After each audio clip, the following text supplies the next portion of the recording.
Breaking news చూస్తున్నాం. మాజీ మంత్రి అంబటి రాంబాబు పైన మరో కేసు నమోదైంది. కిర్లంపూడి పోలీస్ స్టేషన్ అంబటిపై కేసు నమోదు చేశారు పోలీసులు. బిఎన్ఎస్ సెక్షన్ 132(3)(5) కింద ఎఫ్ఐఆర్ నమోదైంది. ముద్రగడ పద్మనాభం అంత్యక్రియల్లో పోలీసులని తోసేసినట్టుగా అంబటిపై ఆరోపణలున్నాయి. పోలీసుల విధులకి ఆటంకం కలిగించారంటూ అంబటిపైన ఫిర్యాదు చేశాడు ఏఆర్ఎస్ఐ అప్పలరాజు. అయితే ముద్రగడ పద్మనాభంకి ప్రభుత్వం అధికారిక లాంఛనాలతో అంత్యక్రియలు నిర్వహించాలని చూసింది. అక్కడికి వచ్చినటువంటి గార్డ్ ఆఫ్ ఆనర్స్ ని తిరస్కరించారు ముద్రగడ ఫ్యామిలీ. అయితే ప్రభుత్వ లాంఛనాలతో వద్దని చెప్పి పోలీసులను నెట్టేశారు అంబటి రాంబాబు. గౌరవ వందనాన్ని అడ్డుకోవడంతో అంబటిపై కేసు నమోదైంది. అయితే గతంలో కూడా పోలీసులపై అంబటి ఈ రకంగానే దురుసుగా ప్రవర్తించాడు, వార్నింగ్ ఇచ్చాడు. మొన్న వైసీపీ చేసినటువంటి కొన్ని అమరావతి పర్యటనలో భాగంగా కూడా పోలీసుల పైన ఆయన బిహేవ్ చేసిన తీరు చర్చకు దారితీసింది, కేసులు నమోదయ్యే విధంగా దారితీసింది. అయితే సీఎం చంద్రబాబుని దూషించిన కేసులో గతంలో ఆయన జైలుకు కూడా వెళ్ళివచ్చారు. సో ప్రస్తుతానికి అంబటి రాంబాబు ముద్రగడ పద్మనాభం ఇంటి దగ్గర ఆయన చేసిన హల్చల్ డ్రామాకి డైరెక్ట్గా పోలీసులను తోసివేయడం, పోలీసులని వాళ్ళ ఛాతి మీద చేయి వేసి వాళ్ళు నెట్టివేయడం, డైరెక్ట్గా గార్డ్ ఆఫ్ ఆనర్ని అక్కడ ఆయన తిరస్కరించడం ఇప్పుడు చర్చకు దారితీసింది. సో ఏదైనా జరిగిన అంబటి రాంబాబుపై మరో కేసు నమోదైంది. ఒకసారి అక్కడ జరిగిన తోపులాట, పోలీసుల పైన ఆయన ప్రవర్తించిన తీరు ఆ వీడియో చూద్దాం.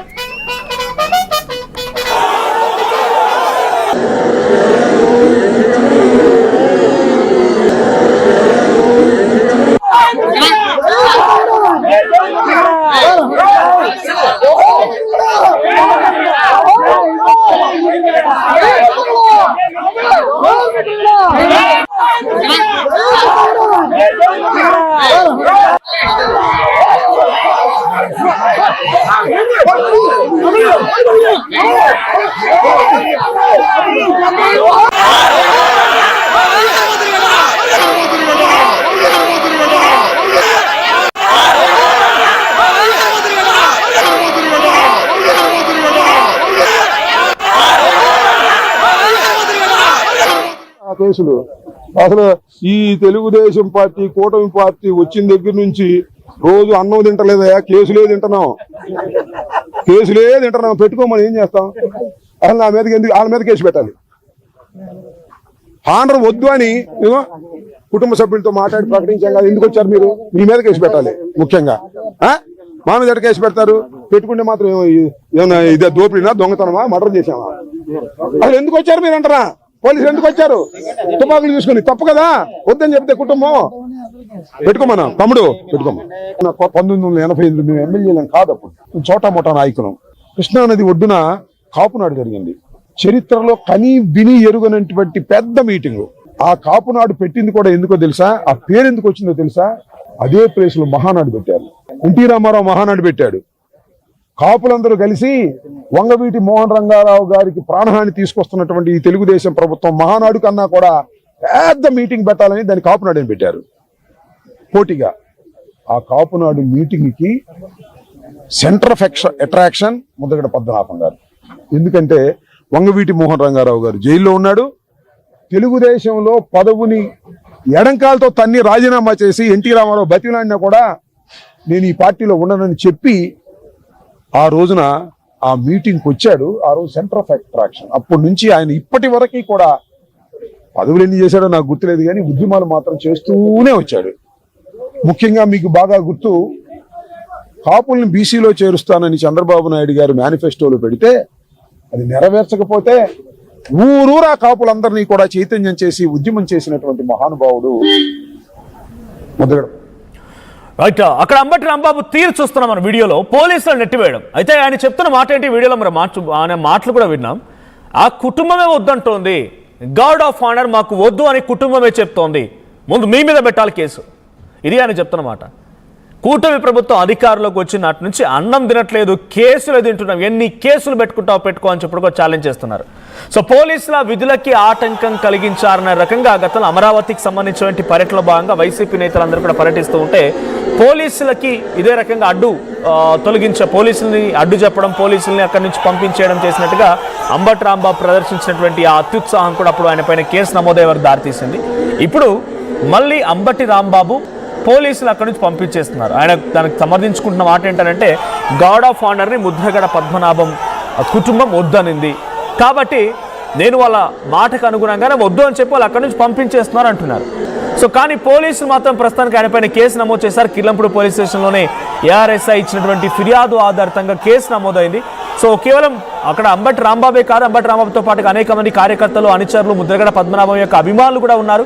మాకు అసలు గార్డ్ ఆఫ్ ఆనర్ వద్దు అనే రకంగా అందరినీ కూడా అక్కడి నుంచి పంపించే ప్రయత్నం చేస్తూ ఉన్నారు. సో పోలీసులు అక్కడి నుంచి వెళ్తున్న క్రమంలో వారిని తోసేయడం, వాళ్ళు నెట్టేయడం అన్నీ కూడా జరిగిన నేపథ్యంలో ఈ లైవ్ వీడియోలు మీరు చూస్తున్నారు ఆర్టీవీ స్క్రీన్ పైన. సో ఈ వీడియో ఆధారితంగానే ప్రస్తుతానికి అంబటి పైన కేసు నమోదైంది. సో ఒక ఏఆర్ఎస్ఐ ఇచ్చినటువంటి ఫిర్యాదు ఆధారితంగానే పోలీసులు కేసు నమోదు చేశారు. సో ప్రస్తుతానికి అంబటి పైన సెక్షన్ 135 and 3(2) కింద సెక్షన్లు నమోదు చేశారు. ఈ సెక్షన్ల కింద 3(5) కింద ఎఫ్ఐఆర్ నమోదైంది. సో ఈ కంప్లైంట్ ఇచ్చినటువంటి ఏఆర్ఎస్ఐ ఏఆర్ఎస్ఐ అప్పలరాజు ఇచ్చిన ఫిర్యాదు మేరకి ప్రస్తుతానికి అంబటి పైన కేసు నమోదు చేశారు. సో అంబటి రాంబాబు ప్రతిరోజు మా పైన కేసులు అవుతున్నాయి, కేసులు తింటూ ఉన్నామన్నట్టుగా మాట్లాడుతున్నారు. మరి ఇక్కడ చూస్తున్నట్టయితే డెఫినెట్గా సరే వద్దని నిరాకరించారు, ఓకే, కానీ డైరెక్ట్గా చేతులు వేసి విధుల్లో ఉన్నటువంటి పోలీసులు వెనక్కి నెట్టడం, తోయడమే కొంత అందరినీ కూడా ఇప్పుడు షాక్ గురి చేసింది. మా ప్రతినిధి ప్రకాష్ ఉన్నారు. ప్రకాష్, అంబటి రాంబాబు పైన మరో కేసు కిర్లంపూడి పోలీస్ స్టేషన్లో మరోసారి కేసు నమోదైంది. కేవలం గతంలో అమరావతిలో విధులకి ఆటంకం కలిగించారని పోలీసులు కేసు నమోదు చేస్తే ఇక్కడ జరిగిన దాంట్లో వారిని వద్దని వారిపైన చేయి వేసి వెనక్కి నెట్టేయడం, తోసేయడం కూడా జరిగింది. సో అంబటి తన దీనికి సమర్థించుకుంటున్నారు. హానర్ వద్దు అని ఆ కుటుంబం చెప్పింది కాబట్టి మీ మీదే కేసులు వేయాలి, నా మీదే కాదంటగా మాట్లాడుతున్నారు ఆయన. సో అంబటి పైన ఎటువంటి యాక్షన్ ఉండబోతోంది, కిర్లంపూడి పోలీసు ఎటువంటి యాక్షన్ ప్లాన్కి సిద్ధంగా ఉన్నారు? మనోజ్, అదే మాజీ మంత్రి అంబటి రాంబాబు అయితే మరో వివాదంలో చిక్కుకున్నారని చెప్పాలి. ఎందుకంటే నిన్న జరిగినటువంటి మాజీ మంత్రి అలాగే కాపు ఉద్యమ నేత ముద్రగడ పద్మనాభ అంత్యక్రియల సమయంలో ప్రధానంగా జరిగినటువంటి గొడవే దీని ప్రధాన కారణం కూడా తెలుసుకొస్తుంది. ముఖ్యంగా ఆయన అంత్యక్రియలు జరిగే సమయంలో ఎవరైతే కుటుంబ సభ్యులందరూ కూడా పక్కన అంత్యక్రియలు నిర్వహించుకుంటున్నారో ఇంటి పక్కన ఆ గార్డెన్ లో కూడా ఆ యొక్క అంత్యక్రియలు జరుగుతున్నటువంటి పరిస్థితి. అలాగే ముద్రగడ కోరిక మేరకు అతనిని ఖననం చేసే ప్రక్రియ జరుగుతుండగా అలాగే ప్రభుత్వ లాంఛనం ప్రకారంగా అక్కడ అంత్యక్రియలు నిర్వహించేందుకు అన్ని ఏర్పాట్లు కూడా పక్కన అధికారులు కూడా చేశారు. అంటే ప్రభుత్వం నుంచి ఎప్పుడైతే ఆ ఆదేశాలు వచ్చాయో ఆ ప్రకారంగా అక్కడ అంత్యక్రియలు జరిగే ప్రాంతంలో భారీగా గౌరవవందనం అలాగే ఏదైతే గార్డ్ ఆఫ్ ఆనర్ ఇచ్చే క్రమంలో పోలీసులందరూ కూడా అక్కడికైతే చేరుకున్న క్రమంలో అక్కడ కార్యక్రమం మొదలు పెట్టారు. ఈ క్రమంలోనే అక్కడ ఒక్కసారిగా పోలీసులు అధికారులు ఆ లాంఛనాలతో జరుగుతున్న ప్రక్రియ 1-2 సార్లు జరుగుతున్న క్రమంలోనే ఒక్కసారిగా అంబటి రాంబాబు బయటకు వచ్చి అక్కడ నుంచి మేము కుటుంబ సభ్యులు నిరాకరిస్తే మీరు ఎందుకు ప్రభుత్వ లాంఛనం ప్రకారంగా ఇటువంటి గార్డ్ ఆఫ్ ఆనర్ చేస్తున్నారంటూ కూడా అతను ఒక్కసారిగా ఆ పోలీసులపై దూసుకువెళ్ళినటువంటి పరిస్థితి ఉంది. అంతేకాకుండా అక్కడ ఉన్నటువంటి పెద్దాపురం డిఎస్పీ ఎవరైతే ఉన్నారో బాలగంగాధర్ తిలక్పై కూడా అతను చెయ్యి వేసి తోసే అంత పరిస్థితి కూడా అక్కడ జరిగినటువంటి పరిస్థితి ఉంది. ఆ విధంగానే జరిగిన నేపథ్యంలో ఆనర్ ఏదైతే గార్డ్ ఆఫ్ ఆనర్ ను కూడా అడ్డుకున్నారు.